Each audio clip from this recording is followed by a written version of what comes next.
દરેક નીતિની સામે કાયદાની રીતે ઊભો રહેતો SSK ન્યૂઝ ચેનલ।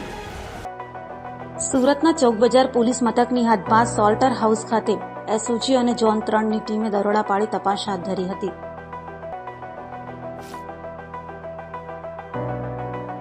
સુરત શહેરમાં સામાજિક પ્રવૃત્તિઓ ન થાય તે માટે પોલીસ દ્વારા સતત પેટ્રોલિંગ કરાઈ રહી છે અને ભૂતકાળમાં ગુનાઓ આચરાયા હોય ત્યાં પણ તપાસ કરવામાં આવે છે। ત્યારે સુરતની SOG અને DCP ઝોન 3ની ટીમે FSLની ટીમને સાથે રાખી સુરતના ચોક બજાર પોલીસ મથકની હદમાં આવેલ સોલ્ટર હાઉસમાં દરોડા પાડ્યા હતા અને તપાસ હાથ ધરી હતી।